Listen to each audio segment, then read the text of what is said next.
Welcome to Design Thinking Games, a gaming and user experience podcast. Card-carrying UXers Tim Broadwater and Michael Schofield examine the player experience of board games, pen and paper role-playing games, live-action games, and video games. Play through the backlog on your podcatcher of choice and on the web at designthinkinggames.com.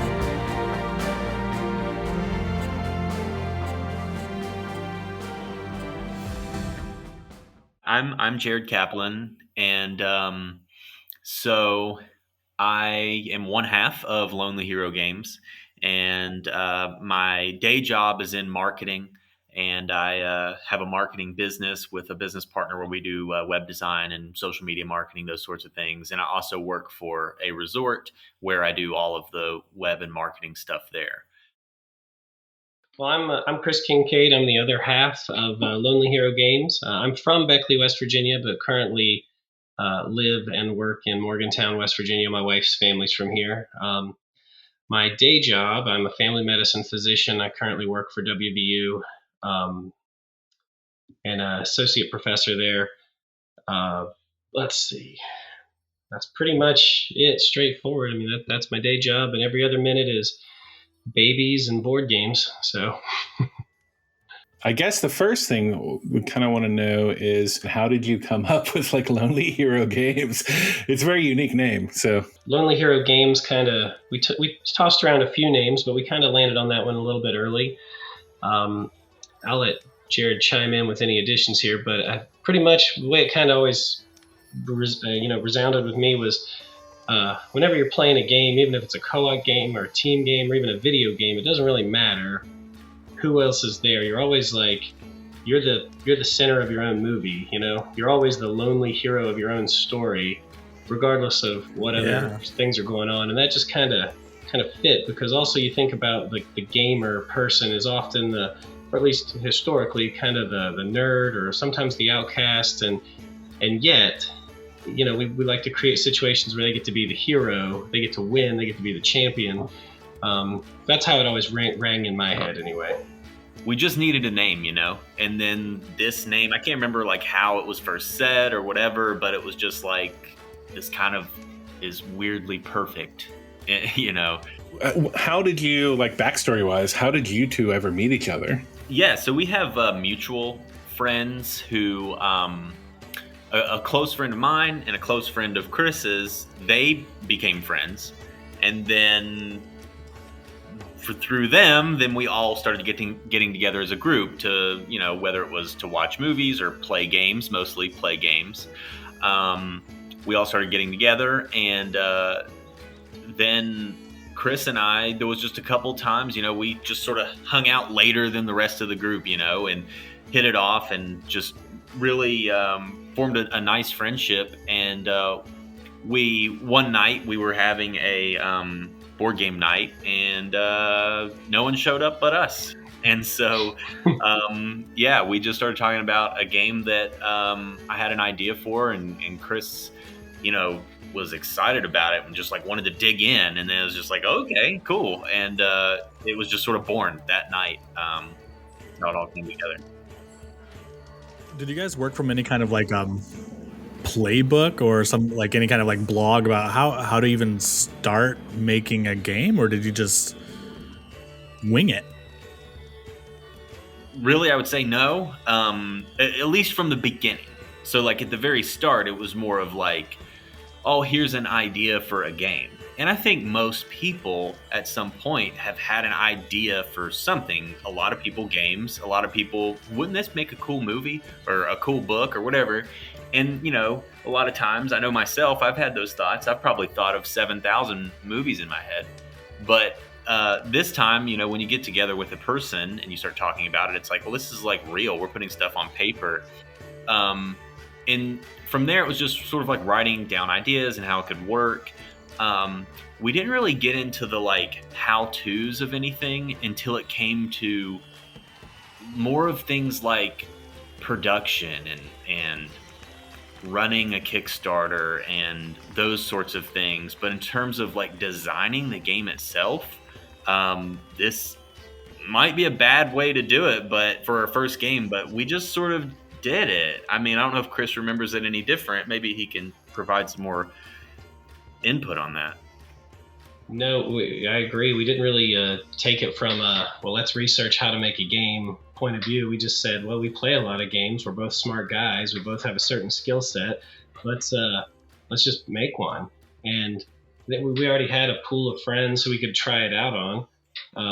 So as soon as we put together a little rough cut, which was very rough, I'm talking like glued to the back of playing cards and 2 pieces of like 8x11 printer paper taped together with a board drawn on it, which evolved into a dry erase board. And again, it's fun because now I got this drawer that has all the evolutions of the game as it came about. But literally, we just played, and luckily, like the first 2 playthroughs, people were like, well, it's not perfect, but this is a lot of fun.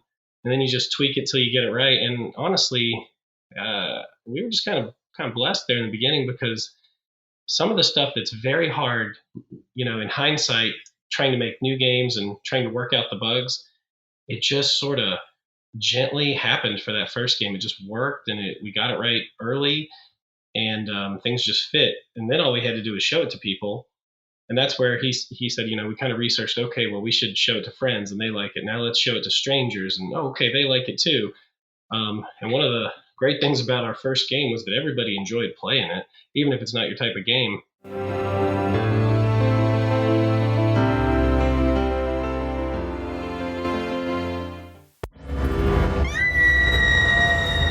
Design Thinking Games is a proud affiliate of Hunt a Killer.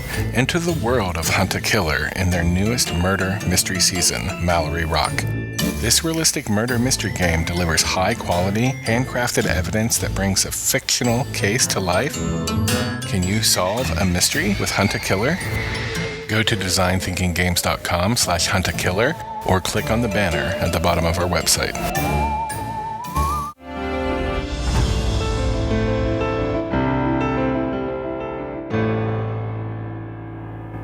I love the fact that you're like, hey, we showed it to friends, and your metric was they enjoyed it.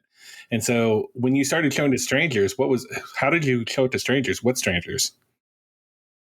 Well, there's a game store in Beckley that's we kind of knew the owner of, and we asked him if we could demo it there.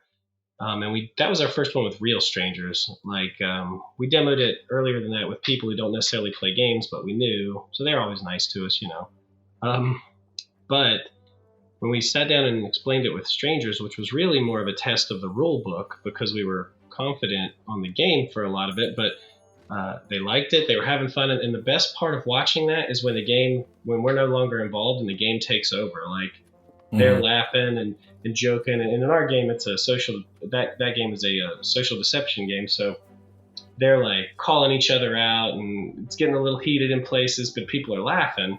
We actually also got a few play tests at like Books A Million and a few other just random places you wouldn't necessarily expect.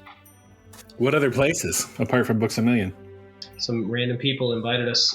I had a teacher friend who really liked that we were doing anything like that, and she invited us over and had a whole bunch of us over to show the game, and had a whole bunch of her teacher people over. I knew none of them but her, and some of them were into games and some of them were just friends, and they kind of took it and ran with it. That was at a personal home, so just a bunch of stuff kind of like that occurred. There might be others that Jared can think of. Yeah, I would say the only other one that comes to mind initially would be a convention. A convention is normally a good place to do this kind of thing, but it's called Kazakon, and it's in Beckley, and it's not a board game convention by any means. They do have a small tabletop gaming room, but we were the only aspiring game designers at the convention. But that was like our first setting it down in front of just like the masses, so to speak. When I say the masses, we're talking like several hundred people, not like thousands and thousands. But anywho, just random people who would approach us and ask about it. And then we did some demos in that gaming room. And that was like the first realization of, I think, of how to present ourselves to the general public, if that makes sense. How to market ourselves in our game and get feedback and I mean, it's not like every person that sat down with us had the time of their life, and those experiences are the first time where you learn the first part of okay, who is our audience? And then you sort of have to break it down a little further and understand, like, okay, who do we think is actually, yes, they are our audience, but they're not having a good time? Because there's going to be those people who are never going to have a good time, no matter how good your game is. And then there's going to be those people that should be and they're not. And so those are the ones to focus on in terms of what can we be doing better. And so that was like the first learning experience with that kind of thing.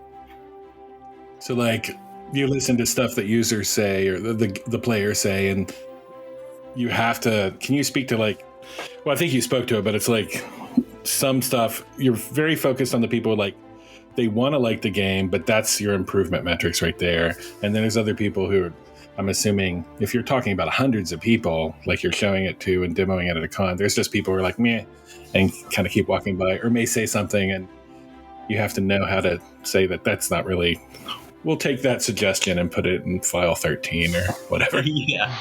Yeah. So like before getting into all of this, like, I personally, I liked games and I liked playing. I wasn't super deep into the community, so to speak. And so I didn't realize that it was there was, different factions of the community that like different types of games. I was just like, oh, everyone loves all games. No, people are not going to, somebody might like a heavy, this type of game, worker placement, area control, and they're not going to like social deduction. I was calling our game a party game for a long time when we were first getting into it. And I learned fast to just remove that word, because for so many people that did end up liking our game, they did not like the genre party game. It's sort of a turnoff. But to me, I just thought of it as a party game because people are laughing and having fun. But it really just, we needed to focus it down into this is a social deduction game. And so a lot of times we don't want to waste someone's time. And our time's valuable too. So it's better for us to be upfront about the type of game. Well, this is a social deduction game. Do you like those types of games? And if they're just sort of like, oh, not really, or, then we kind of let them go. Or if they mention one that they like, then we can kind of build from there. Have you done any kind of like the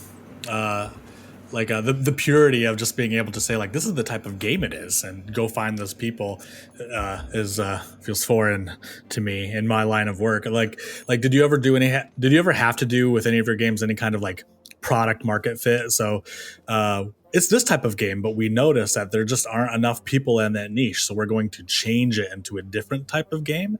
Or have you been like unencumbered from that?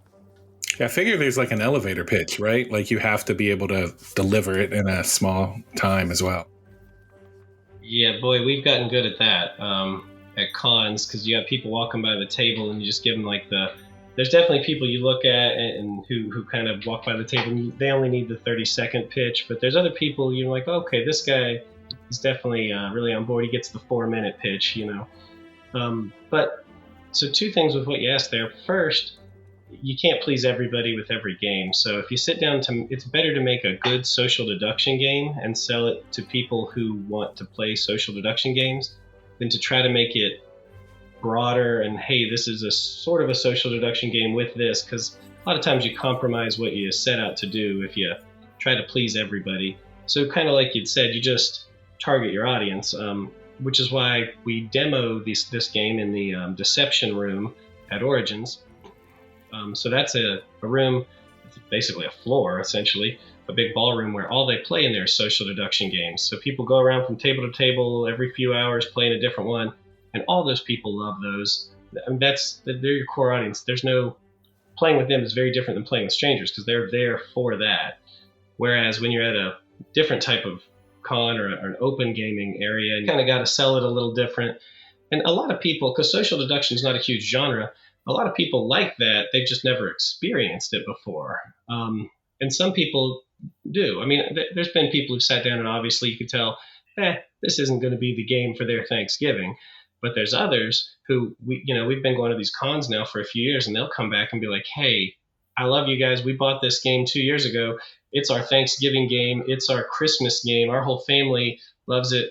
My aunt chloroformed my grandfather last time we played it, and we all thought it was hilarious with that. So, yeah, I think it's better to make the game you're trying to make and make it good as opposed to trying to fit everybody's niche.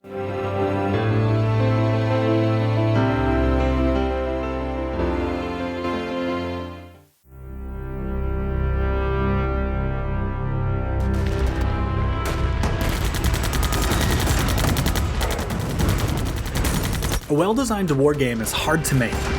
But if you've listened to the show for any length of time, you know we stand Hell Let Loose, this realistic, immersive World War II shooter that not only requires that you play well, but that your squad plays well together.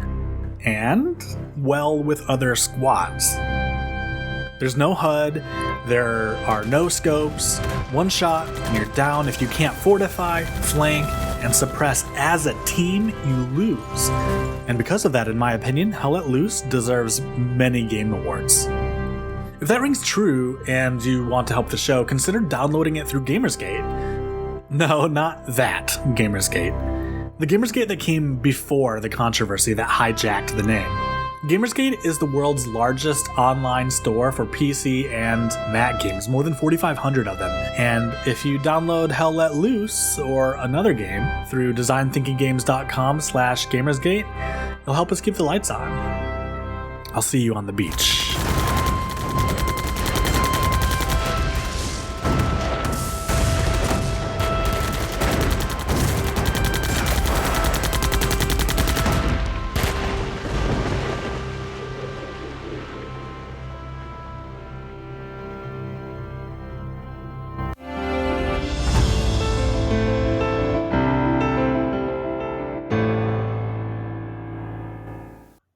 Yeah, I can see how understanding the terminology and being able to say, because I mean, I feel like gamers are pretty sharp, especially if you can say this is a social deduction game that's also a card drafting game, or this is a social deduction / and then if you're calling it a party game, everyone's like, spit on that. I love party games, but there is this negative connotation for party games. And like, I think games like Codenames or like even I'm not sure if you've played like 5 Minute Mystery, which is kind of the after 5 minute dungeon. Very cool. But I think the negative connotation there is that it's just like, oh, this is for plebs. Like party games are for plebs. And it's just like, okay. What games have you published? What do you got out there currently? So we do have 2 games, so we're relatively new. We just started doing this in 2019. Our first game, which we've been talking about for a while here, was Bank Heist, which is out in the world. It's in some stores in some neighboring states to us, and it's available for order online. We had a Kickstarter for it back in 2019, and that is a social deduction game. Our second game we just funded last fall. It's called Hungry for Humans. That's a totally different genre of game. That one's more of a push your luck 2 to 5 player game versus the 5 to 8 player in Bank Heist. But in this game, it's more of a take that, push your luck kind of thing. That involves cryptids and food from West Virginia, and it kind of honors our home state in that way. We had a really great artist named Liz Pavlovic who did all the artwork for it. She does a lot of things around the state, so we were lucky to work with her on that. And that one is going to be, actually, it's on a boat and just went through the Panama Canal. So we should have those games with us, we hope, within the next 3 weeks or so. Nice. It gets stuck in a port, but we feel pretty good about getting those soon. But so those are the 2 games: Bank Heist, social deduction game, and Hungry for Humans, which is a push your luck, take that style card game. I'm excited for it. I backed it on Kickstarter. It looks Oh. amazing. Yeah. Oh, thank you so much. And then you're saying anyone can order Bank Heist, like from the web, or is it on a throughput? Our website, lonelyherogames.com, you can actually order both games. Bank Heist would ship, within a day, and then the Hungry for Humans will ship as soon as we get them in, and we think that's, like I said, here in the next 3 weeks or so. Yeah, so I'm kind of curious about the distribution when you said, okay, to the state versus like surrounding states. Any rationale for that specifically, or? It's just the whole point of having this company. We could approach other companies and pitch our games to them and have them publish them, but my partner's always been real good to kind of keep our focus in that we're not just trying to create games, we're trying to create something larger. And though it's not going to be super fast and super huge, but if we keep putting out quality games one right after another, eventually we're going to have a large catalog and a company to be proud of. Literally, we were a door-to-door salesman when it came to the brick and mortar stores. Like, I'd take a bag of games and go into a store and say, hey, I'd pitch it to them. A lot of them bought. So we have them in Pennsylvania. It's 3 or 4 locations: Pittsburgh, Morgantown, Maryland, Northern Virginia. There was a store in New York who bought a few games. So it's just kind of nice. And then what we do is we always try to be good business people as well. So we'll advertise their store on our website and try to promote them on our social media. And Jared is a marketing wizard, just like with Hungry for Humans, getting local restaurants involved, and then their food item is on our card, and it's like, it's West Virginia pictures on the box, West Virginia cryptids in the game, and then West Virginia restaurants with West Virginia food. When you're from West Virginia, it's easy because, we don't have a major sports team. We don't have a whole lot of national something to be super proud of sometimes. So literally we'll say, we'll hear all the time, you guys make board games and you're from here? Well, that's cool. And then people are just excited to interview us or show our stuff off. And then we try to always return the favor for small businesses and such. Mm-hmm.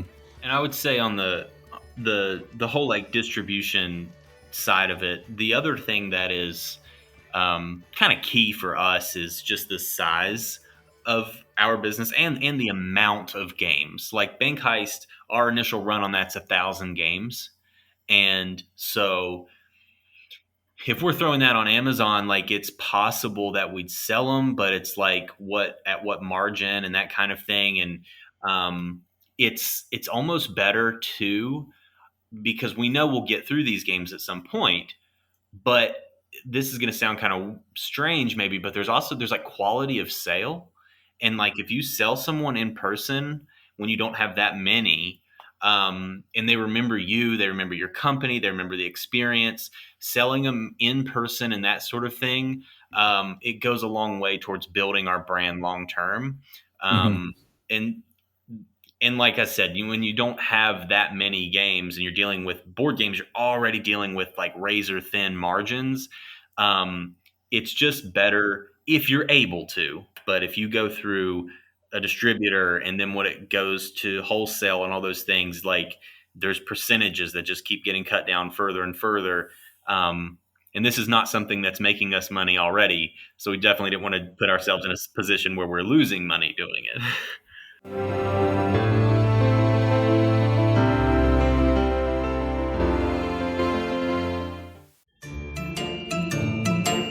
Design Thinking Games is an affiliate of Space Engineers. Space Engineers is a sandbox game about engineering, construction, exploration, and survival in space and on planets. To find out more about Space Engineers or its new DLC, Warfare 2, go to designthinkinggames.com/Space Engineers, or just go to our website and click on the banner.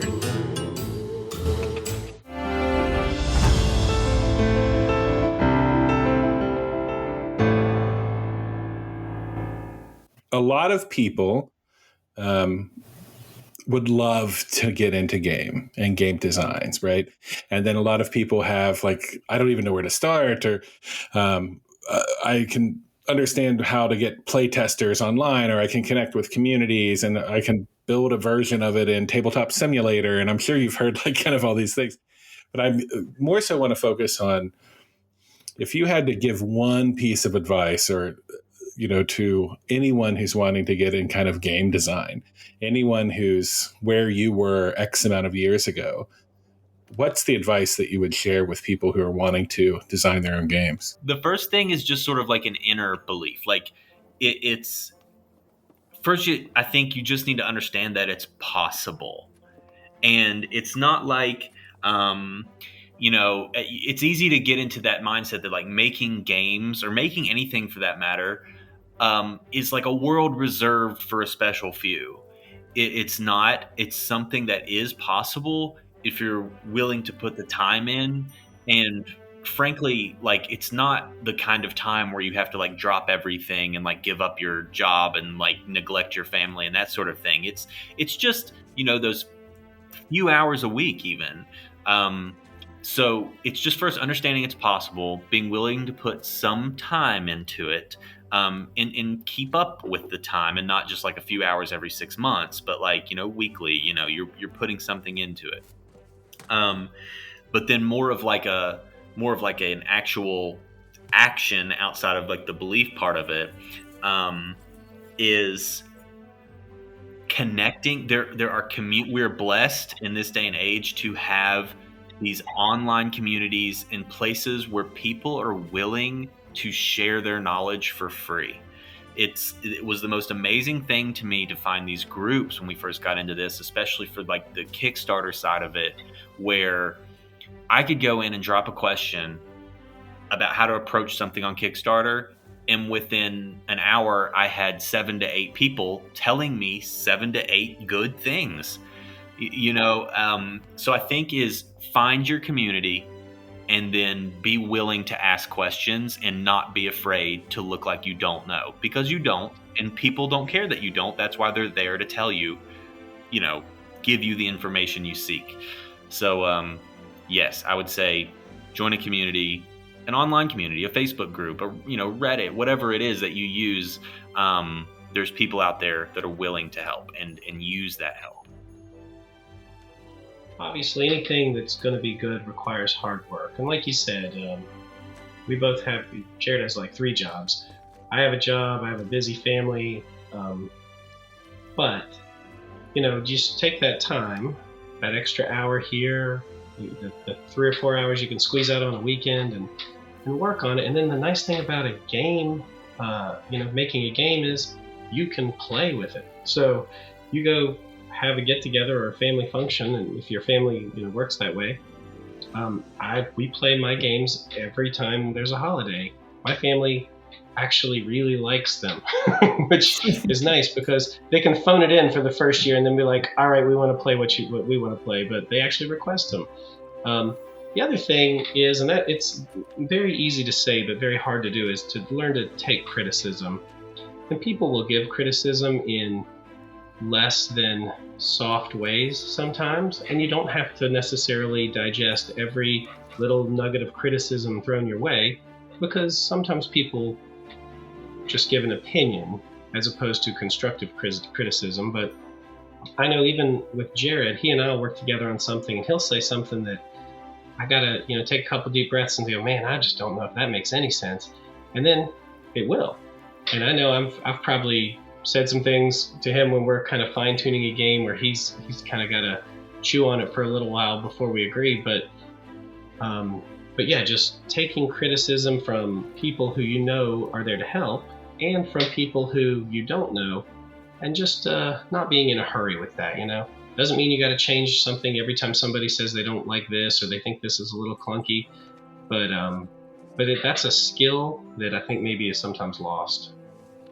I love what you said about like the hard work though, because so I don't make games, but on the side I make audio dramas that have like soundscapes, and they take forever to edit. And one of the cool things about like being part of like the this kind of community, or and because of Design Thinking Games and us being DMs and stuff, the TTRPG community, is that what you actually get to see is like a ton of people putting out a ton of work constantly, and it's all good, and you don't have anything because you have a family and a 40-hour job, right? But it's really like I have to remind myself that a half hour a day, 30 minutes a day, will become something.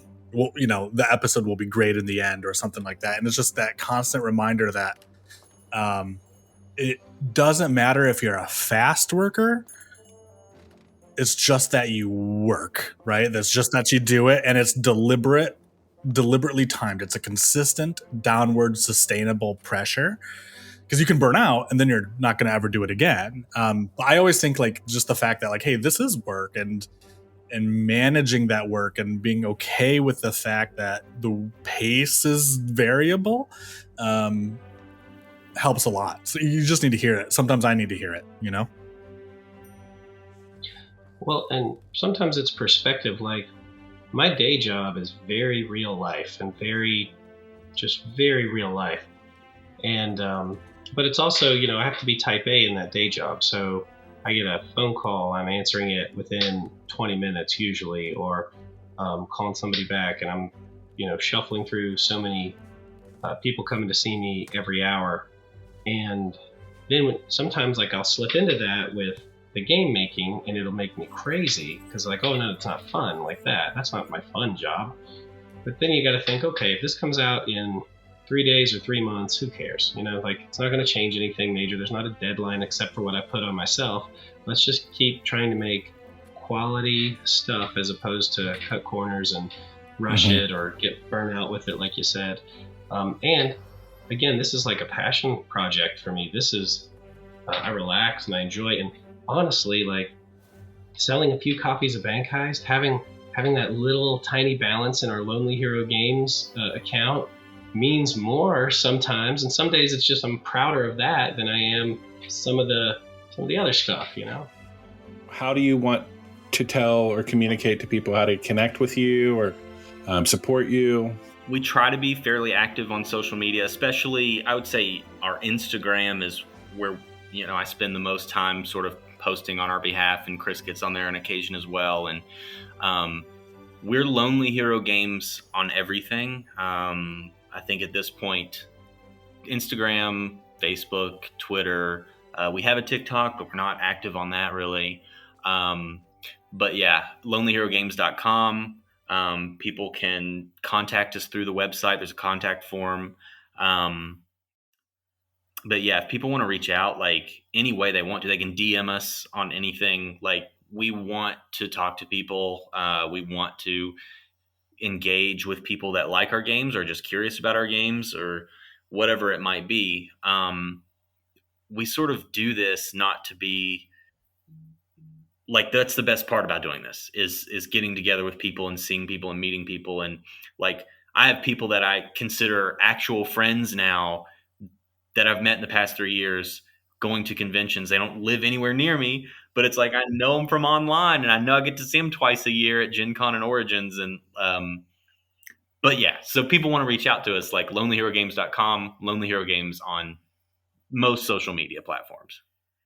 The only other thing I would plug is we do have events running at Gen Con and at Origins this year. There's still tickets available, so if you guys want to come play, we're playing Bank Heist at Origins. I think there's like 5-hour blocks on Friday and Saturday, 4-hour blocks maybe. And then at Gen Con this year, we have Bank Heist, I believe, on Friday. We're running 2 tables, 3 or 4 hours apiece. And then Hungry for Humans on Saturday. Same thing. You can look us up on their event calendar, and there's still tickets available for all that.